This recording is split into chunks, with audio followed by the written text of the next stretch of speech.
kita usab nga mga espirituhanon mo'y pabarog magatabang kaniya sa pabarog.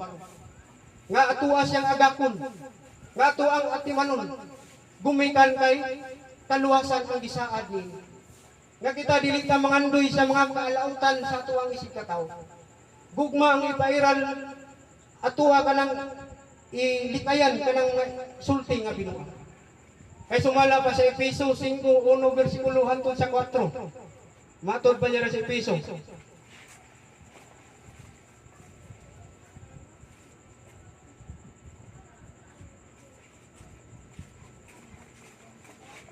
Ingon sa Diyos. Busa magmaawaton kamo. Sa Diyos ingon nga mga anak nga pinalangga. Ang pulong sa Diyos magmaawaton daw ta kang Hesukristo. Matod man niya sa 1 Juan 3. 1 Juan 3, ingon sa ingon niya.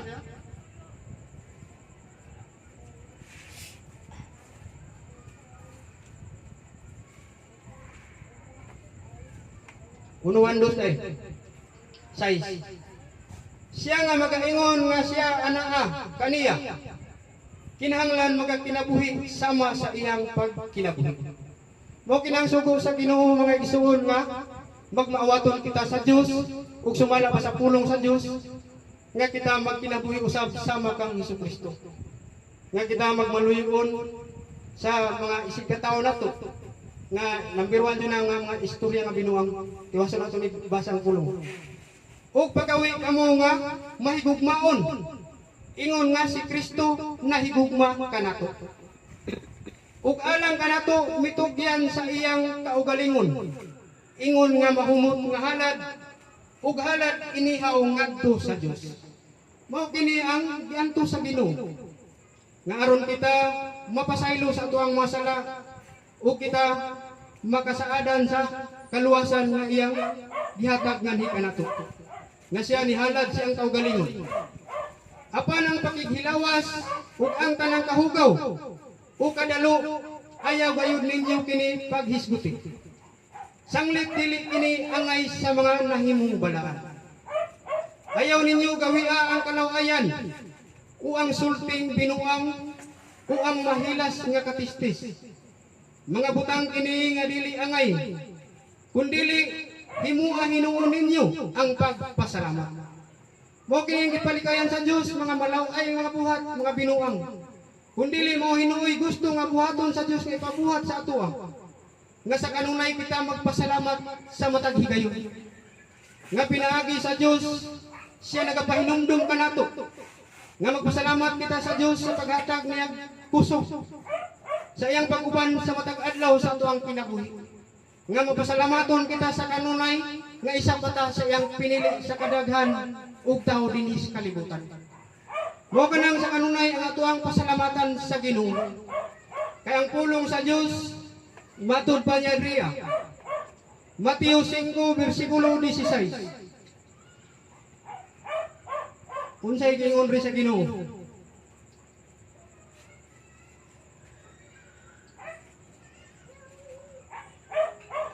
Pasigaan ninyo ang inyong kahayag sa atubangan sa mga tao.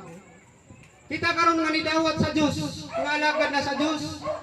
Ang Ginoo nagsugo nga ang kahayag nga gipauban sa ato ani pasigaon sa mga tao nga anaas sa mga gawas nga wala pa na isakop siyang katukuranan. Aron makita nila ang inyong mga maayong buhat. Ug daygon nila ang inyong amahan nga anaas sa langit. Mo kinang isugo sa Ginoo nga pasigaon nato ato ang kahayag pinaagi ni Hesukristo ug ang pag-agi nga pagpasiga niini matud riya ipakita sa mga tao. Kaysa diya nga makita daw nila nga ang ato ang mapagpamuhat walay kasaway nga maayo. Dili kita daygon kundi ang ato ang amahan nga nagsaad kanato og kaluwasan. Apan sa diya nga makita sa mga tao nga nag-inawayay. Gamay lang na istorya manggilalis na.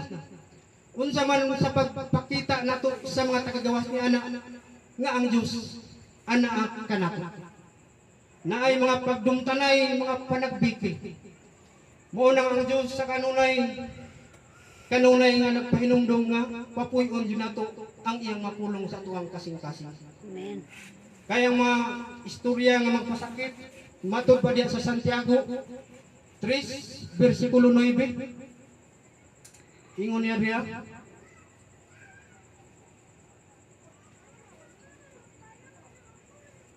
pinaagi sa dila, ginadayeg nato ang Ginoo ug Amahan. Ug pinaagi niini ginapanghimaraot nato ang mga tao nga binuhat ingon sa dagway sa Dios. Mao kini ang gahom sa baba sa dila sa tao. Nga ang tao makabalon siyang mudayeg sa ngalan sa Ginoo. Ug ang tao usab kung unsay masulod siya ang kasing-kasing makahimo usab siyang panghimaraot sa iyang isig ka tao. Mao kini ang gahom sa dila. Ug mao kini ang isang nga makapahugaw sa matag usa ka tawo. Ato ang hinungdaman sa kanunay 1 Pedro 3 versikulo 12. Nga ang Dios ang mga basahon nato dibe? 1 Pedro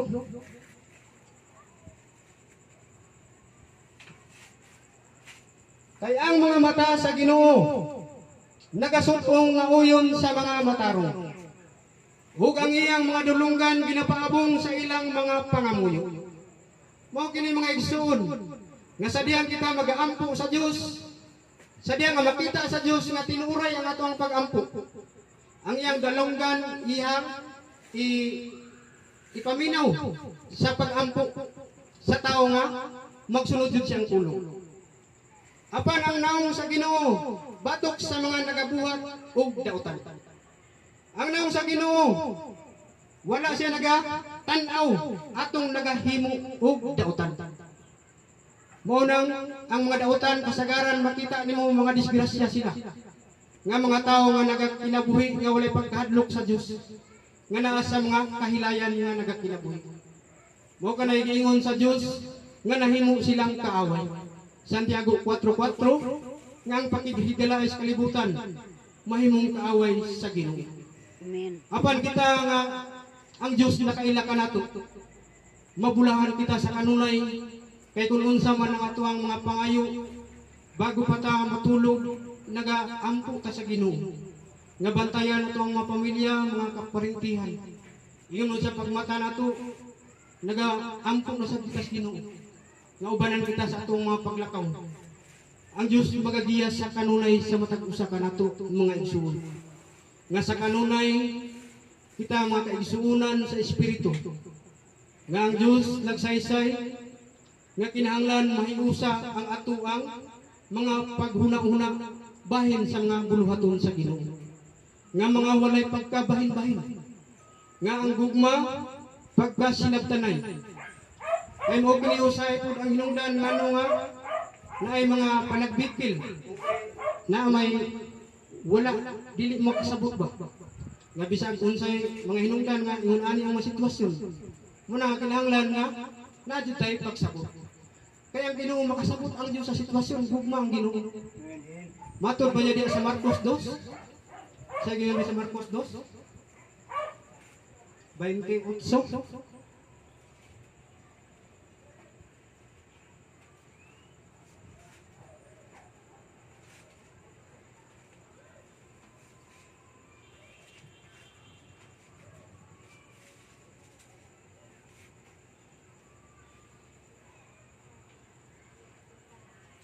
Mateo dito, Mateo.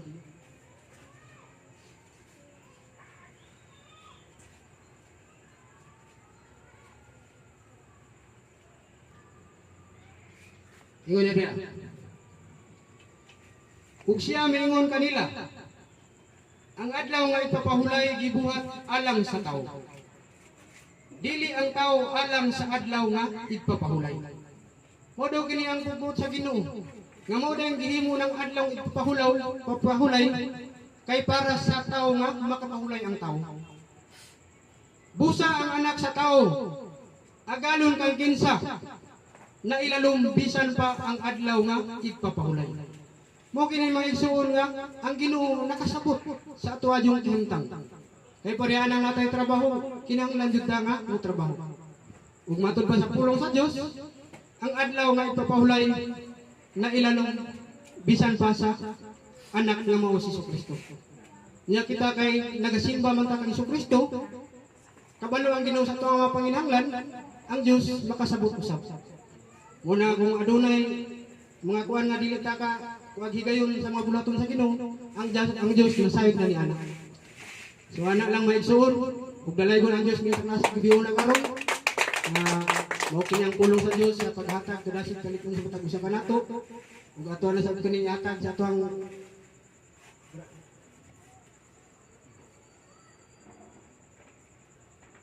Yato dato sa tong sa igisuon, alang usab sa pagdasig. Paglig-on ka nato si Brad at Bro Anton. Maligo. Ana ang mga anak sa Ginoo, nasib yun. Bisan ba man dili kaya klaro, apan di ang Dios nagamando. Bubuhat din sa bulhaton nga walay kahadlok. O maagi po'y paraan. Paagi nga makawali gyapon sa pulong sa Dios. Mukha namang isuuno sa pulong sa Dios, nagsigpahinumdom, nagsigilig balik-balik pahinumdom sa matag usa kanato, pinagis mga kaisuunan, kitang tanan nga nagsimba sa espiritu sa kamaturan. Kaya ang pulong sa Dios mungod nagsaysay diha sa Daniel City versikulo 18 nga ang giingon diha pa istorya nga ang tanang mga balaan managhupot sa mga gingharian. Ug diapot sa Mateo 24 nga moabot ang panahon gingharian batot to gingharian. Kini karon nahitabo na ni siya gingharian to gingharian. Kaya ang gisgutan ri nga gingharian nga gihatag sa mga balaan mao kini ang patukuranan nga atong gisimba. Nga gihatag sa Dios dinhi sa matag usa kanato nga sumala pa sa pulong sa Dios. Nga bisan pa man kita nagasimba din sa yuta, apan wala na kita nagasimba sa yuta, kundi dito na sa langit. Kaya kita nakabalong ang gingharian mao kini ang Espiritu kamatuoran. Ug ang gingharian mao si Kristo. Nga niya gipapuyo, gipauban sa matag usa kanato. Nga matud pa niya diya sa 1:13, gisaysay nga Espiritu kamatuoran ini abot kun niya. Siya magahimog pang himatuod mahitungod ngadto kaniya. Kay siya magakuha og mga butang ngadto sa Dios. Nga mo ang batos kaluwasan nga tuang naambitan nga tanan. Kung asa ang mga simbahan sa Espiritu Maturan gingharian to. Diri po gingharian. Nga kitang mga balaan nga nakapuasa. Gitagaan ta gingharian nga musimba Dios siyang gikahimutan. Kay moabot ang panahon tungod sa pagsulay sa kalibutan kanang pagsulaya moabot man jud sumala ka sa pulong. Nga moabot ang panahon dili na makaadto ang uban kay isunan. Gumikan kay ipatuman ng 666. Kung wala ta kabalo kung kanus-an ang mo nang sa kanunay kita magapangandam. Nga ato ang pagtuog pagsalig ato ang ligunon. Nga ato ang atimanon ang mga patukuranan sa Dios. Nga gipakuan sa matag usa ka nato. Kay mo kanay gisaad sa Dios diri sa Isaias 59 versikulo 21.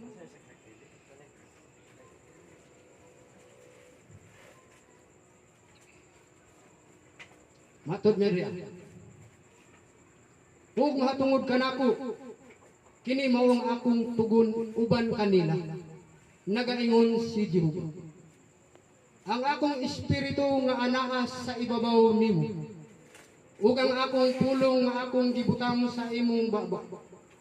Dili mo bulagikan sa imong baba, nigikan sa baba sa imong kaliwa. Mao kani ang gipauban sa Dios sa matag usa kanato nga nidawat ngadto kaniya. Pinagis panawagan nga dumuol kamo kaniya sa buhi nga bato. Amen. Nga kini dili kini mubulag sa baba sa matag usa kanato. Maingon man usab sa ato ang mga kaliwa.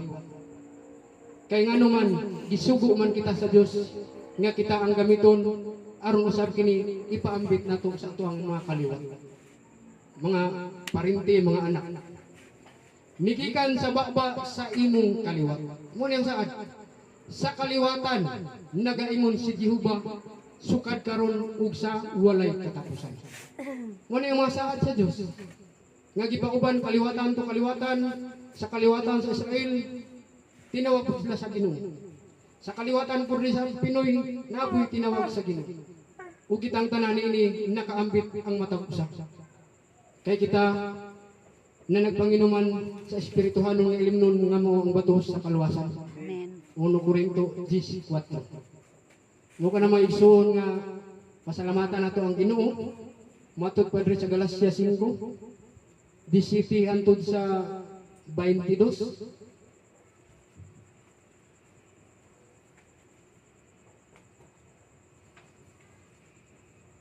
Salonika deh.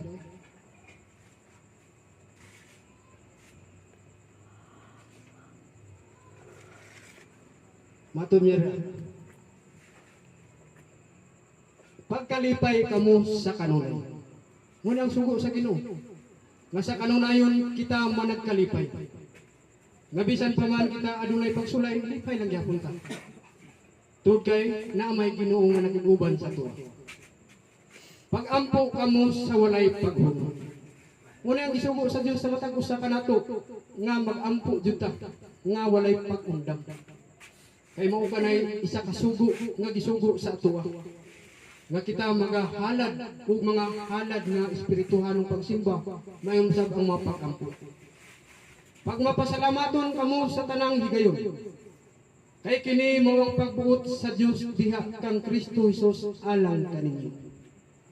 Ayaw ninyo pagpalunga ang espiritu. Mao kini mga igsoon nga pinaagi sa mga pagbuhat nato, mga pag-ampo, mga pagbantay kanang magsimba ka, halad espirituhanon. Mao kini nga paagi nga ang espiritu nga gipapuyo sa Dios dili nato pagapalunga. Kay sumala pa si Efeso 4:30. Ayaw ninyo pagsakita ang espiritu nga gipapuyo nganha kaninyo. Ayaw niyo pagtamaya ang mga paghimong propesiya. Ang mga pulong sa Dios, mga propesiya, dili nato kini pagatamayo. Kundi ato kining sabton. Nga bisan pa man adunay mga pulong nga makaigo. Kay sumala pa sa Hebreo ang pulong sa Dios sama kini sa espada nga duhay sulak. Nga sadyang ikaw maigo niini mudulot sa kasing-kasing masakitan jud ang tao. Apan kung ang tao masakitan man, pinaagi sa pulong sa Dios nga mao kini hinungdan nga makapaamgo kaniya aron ang iyang madalan matulid ngadto sa tubangan sa Dios. Matud pa sa pulong sa Dios nga ang kagulanan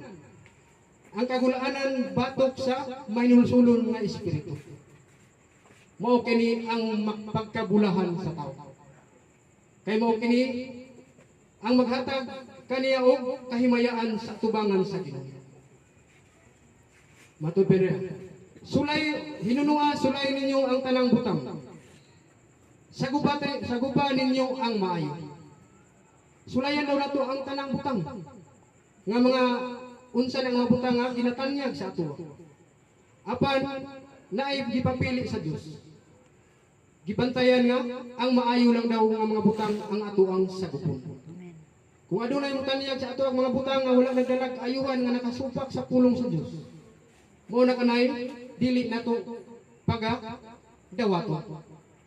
Kay matud pa diha sa Galacia 1 sa English Galacia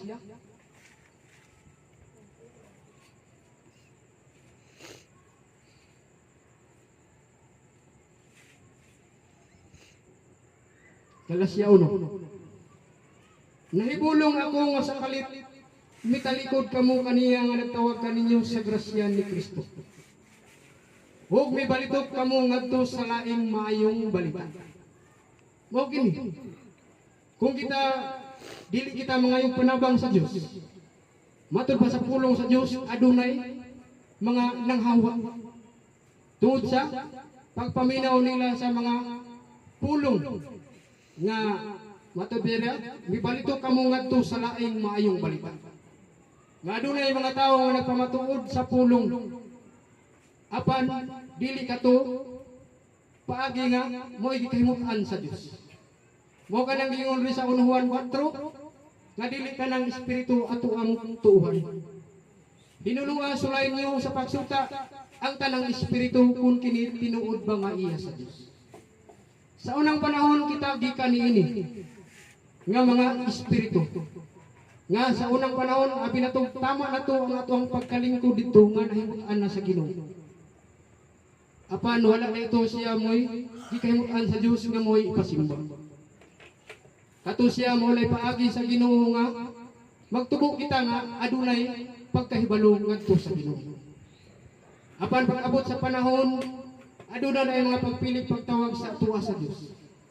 Kaya ang pulong sa Dios sa 1 versikulo 23. Matod pa sa pulong sa Dios, ako adunay turil nga ako adunay mga karnero nga dili pa sakop niining turil. Kinanglan pagamuanduan usab sila aron mausar raon niya ang panahon. O kini karon bulahan kita mga igsoon kay gihiusa na kita sa turil sa Dios. Nga mao ang patukuranan nga iyang gisgutan nga mo'y matuod nga magsimba. Nga mo'y gikahimut-an sa amahan nga mo'ng espiritu sa kamatuoran. Dili nga adunay laing maayong balita.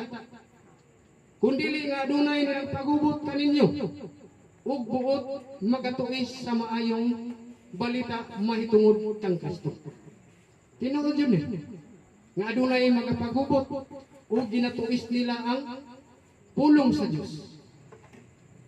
Apan pasalamatan sa Dios kay gitagaan kita og mga giya. Aron kita makaikyas gikan ni anak. Ug dalaygon kay ang Dios sa kanunay nga pinaagis ang gugmag kaluoy. Siya nakig-uban og nagamando sa tuwa. Apan bisan pa kun kami usaba ka manulunda nga gikan sa langit.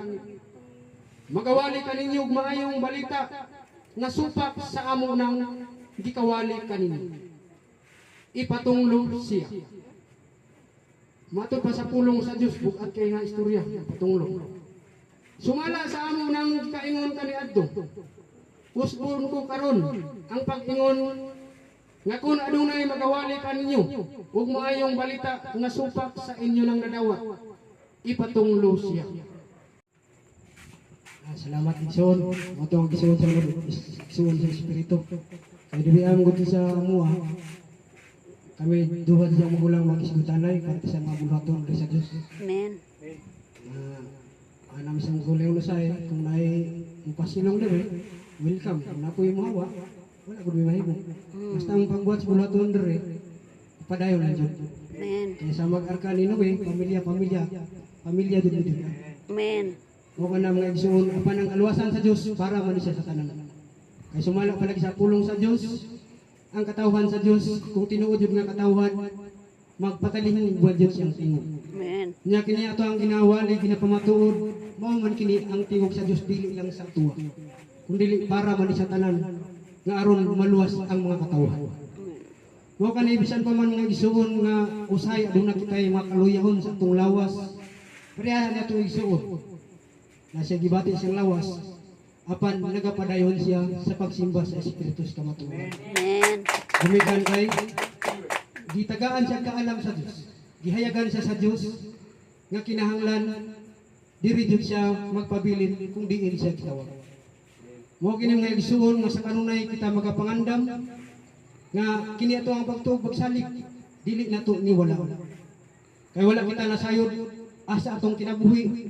Ug wala sa kita masayod ug kanus amo balik ang ato ang Ginoo. Amen. Mo kini nga ato ang pangandaman sa kanunay. Nagiuban mga dato, mangandam sila inig mamatay sila. Niapil sila ng St. Peter. Apan ang number 1 din nga ato ang pangandaman ang ato adjud nga espiritu. Nga kinahanglan managhalad kita og mga espirituhanon nga mahalad ngadto sa buhay nga Dios. Kay kini ato ang mga lawas ibilin ra ni dinhi sa yuta. Apan ang ato ang espiritu mo'y matubang sa Dios pinaagi sa binuhatan sa mga lawas. Amen. Wala lig-on lang sa kanunay. Kay sumala pa rin sa 1 Corinto 15:58 nga busa mga hinigugma kong mga igsuon. Kinanglan magpakalikon kamo dili matarog sa kanunay. Muna ang pagdasig paglikon, magpakalikon daw ta sa atong pagtuo nga dili matarog. Ug dili pud nato ni mahimo sa ato ang kagalingon kung dili pud pinaagi sa Dios. Amen. Kay bisag kinsa nga tawo dili jud siya makahimo malig-on siya og galingon. Dili pud siya mapukling pud siya sa galingon, di siya kabaro nga malig-on. Kung ang Dios wala diha sa iyang kinabuhi. Ngoyere. Sa kanunay magmadagayaon sa buluhaton sa Ginoo. Sa nasayran ninyo nga diha sa Ginoo ang inyong pagpangabulay dili makawa. Kaniya to pagpangabulay dili dili siya makawa. Mo kini mga igsuon nga walay laing magsinabtanay kung dili kita ra nga mga kaigsuon. Mo to ako ang gi-share sa akong igsuon nga kinahanglan jud nay pagkasinabtanay. Nang Biblia. Yes, Pilipos 2:3 siguro na. Ang unsa ni gingon riya? Pilipos 2:3. Ayaw na kamo pagbuhat ug bisan unsa sa tuyo sa pagbahin-bahin. O sa kawang pagpagarbo sa kaugalingon. Nambiruan mo man jud hinungdan nganong magkabahin-bahin ug unsay mga plano. Hinunua uban sa pagpaubos. Isipa ang uban. Uban sa pagpaubos, dili na kay ang atuang kaugalingon, atuang hunahunahon. Kundi ang uban usab sa ilang panig ba. Ingon nga labi pang maayo kaysa inyong kaugalingon. Nga ang matag usa kanyo magatagad dili lamang sa iyang kaugalingong makahimtang, kundi sa mga kahimtang sa uban usab. Mo kini siya mga igsoon nga kinahanglan maduna tayo ipagsabot kay mo ni hinungdan yun nga magkabahin-bahin. Salamatan nato ang Ginoo sa kanunay ug ilabi na karon nga kini karon siring lang man alang sa pagkaugma mo'y selebrasyon sa anniversary. Ug ang Dios naghatag og mga pulong sa bersikulo nga pagkatukod aning tigumanan patukuranan sa Dios. Naadyon sa Bible. Ug mabasa niyo. Naay mga pitsa. Pitsa Dios man itukod. Ug diri lang ko to may suno. Walayo lang Dios ng taas kabiyo na karon. Kasi nag-uban nato sa kanunay. Ug ako ani hatag kwan anti sis Tinday.